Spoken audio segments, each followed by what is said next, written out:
ખૂબ જ વધારે ટેસ્ટી અને એકદમ ઝડપથી બની જતી મમણાની ખીચડી આજે આપણે બનાવીશું. ઘરના જ ઇન્ગ્રીડિયન્ટ્સમાંથી બનીને તૈયાર થઈ જશે. સાથે સાથે ખૂબ જ વધારે ટેસ્ટી પણ બને છે. બાળકોથી લઈને મોટા સૌને ખૂબ ભાવશે. સાંજની હલકી ફૂલકી ભૂખ માટે આ એકદમ હળવો નાસ્તો તમે બનાવીને ટ્રાય કરી શકો છો. ફ્રેન્ડ્સ, એક રિક્વેસ્ટ છે, વિડીયો ગમે તો લાઈક કરજો, ચેનલને જરૂરથી સબસ્ક્રાઈબ કરી લેજો. ચાલો બનાવવાનું શરૂ કરીએ. તો અહીં તમે જોઈ શકો છો આ કપના માપથી 4 કપ જેટલા મમરા લીધેલા છે. તો તમે કોઈ પણ વાટકી, કપ વગેરે સેટ કરી શકો છો, અથવા તમે આશરે પણ એનું માપ લઈ શકો છો. હવે અહીં મેં એમાં પાણી એડ કરેલું છે. પાણીમાં એને 1 થી 1.5 મિનિટ સુધી આપણે આ રીતે પલાળીને રાખીશું અને સરસ બધા મમરા પાણીમાં ડૂબે એ રીતે આપણે કરીશું, એટલે કે એના ઉપર પાણી આવી જાય અને સરસ સોફ્ટ થઈ જાય એ રીતે. પછી આપણે એમાંથી પાણીને 2 હાથની હેલ્પથી નીચોવી લેવાનું છે અને પાણી અલગ કરી દેવાનું છે. આમ કરવાથી મમરામાં જો કોઈ ગંદકી હશે એ પણ નીકળી જશે અને સાથે સાથે સરસ એવા એ સોફ્ટ પણ થઈ જશે. તો જુઓ, લગભગ 1.5 મિનિટ જેવું થઈ ગયું છે. તો હવે એમાંથી હું આ રીતે દબાવીને પાણી અલગ કરી લઈશ અને આ રીતે એમાંથી પાણી એકદમ કરી અને એને બીજા એક વાસણમાં લઈ લઈશ. બરાબર? તો તમે જોઈ શકો છો આમ છૂટા છે, એકદમ ભેગા કે ચીપકી નથી ગયા અને એમાંથી પાણી પણ સરસ નીકળી ગયું છે. તો આ રીતે આપણે બધું જ પાણી કાઢી લઈશું. તો ફ્રેન્ડ્સ, તમે મારી આ રેસીપી કયા શહેર અને કયા દેશમાંથી જોઈ રહેલા છો, તમારા નામ સાથે મને જરૂરથી જણાવજો. તમે રેસીપી ટ્રાય કરીને તમને કેવી લાગી કમેન્ટ સેક્શનમાં કહેવાનું બિલકુલ ના ભૂલતા. તો જુઓ ફ્રેન્ડ્સ, આ રીતે બધું જ પાણી નિતારી લીધેલું છે અને મમરા અલગ કરી લીધેલા છે. હવે આપણે એમાંથી ખીચડી બનાવીને તૈયાર કરીશું.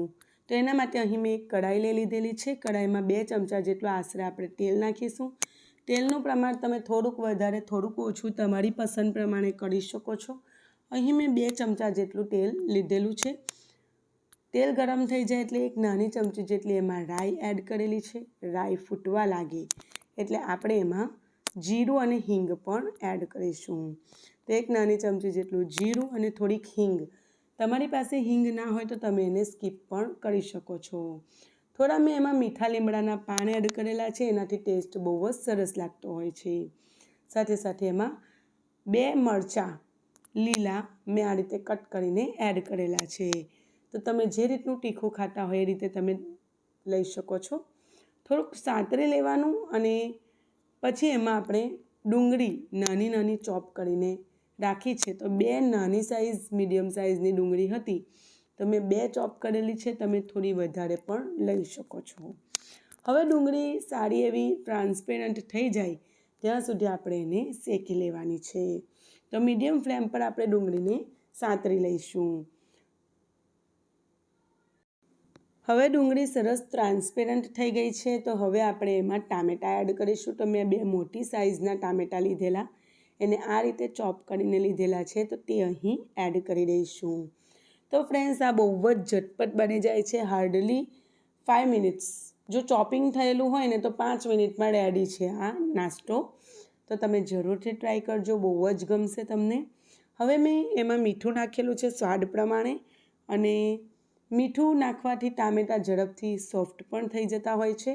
તો એડ કરીને આપણે હલકું હલાવી લઈશું અને ટામેટાં થોડાક સોફ્ટ થાય ત્યાં સુધી આપણે એને શેકાવા દેવાનું. પછી આપણે એમાં કેટલાક પાવડર મસાલા એડ કરવાના. રેગ્યુલર રૂટીનમાં આપણે ઘરમાં જે મસાલા યુઝ કરતા હોઈએ છીએ એ જ મસાલા યુઝ કરીશું. તો અહીં મેં ધાણા જીરું પાવડર 1 ચમચી, કશ્મીરી લાલ મરચું પાવડર અડધી ચમચીથી થોડુંક વધારે અને ચપટી જેટલી હળદર એડ કરેલી છે કલર માટે સાડા. તો અહીં મેં કશ્મીરી મરચાંનો ઉપયોગ કર્યો છે. તમે તીખું ખાતા હોય તો તમે તીખા મરચાંનો પણ યુઝ કરી શકો છો. આગળ પણ આપણે લીલા મરચાં એડ કરેલા છે. હવે એમાં આપણે જે પલાળેલા મમરા હતા એ અહીં એડ કરી દઈશું અને બધી વસ્તુને એકદમ સરસ રીતે આપણે મિક્સ કરી લઈશું. તો એકદમ સારી રીતે મિક્સ કરી લેવાનું. બધા મસાલા મમરા સાથે કોટ થઈ જાય અને પછી આપણે એમાં લીલા ધાણા ધોઈ અને કાપી સમારીને એડ કરીશું. બરાબર, તો આપણે એને સારી રીતે મિક્સ કરી લઈશું અને એકદમ સરસ ચટપટો એનો ટેસ્ટ આવે માટે આપણે એમાં લીંબુનો રસ પણ એડ કરીશું. તો અહીં આપણે અડધા લીંબુનો રસ જ યુઝ કરવાના છે. તો આટલી ક્વોન્ટિટીમાં બનાવ્યું છે એના માટે અડધા લીંબુનો રસ ઇનફ છે. તો એ હોય તો તમે જરૂરથી એડ કરજો, ના હોય તો તમે આમચૂર પાવડર થોડોક એડ કરી દેજો, એનાથી ટેસ્ટ મસ્ત લાગતો હોય છે. અને ના જ હોય તો પછી સ્કીપ કરી દેજો.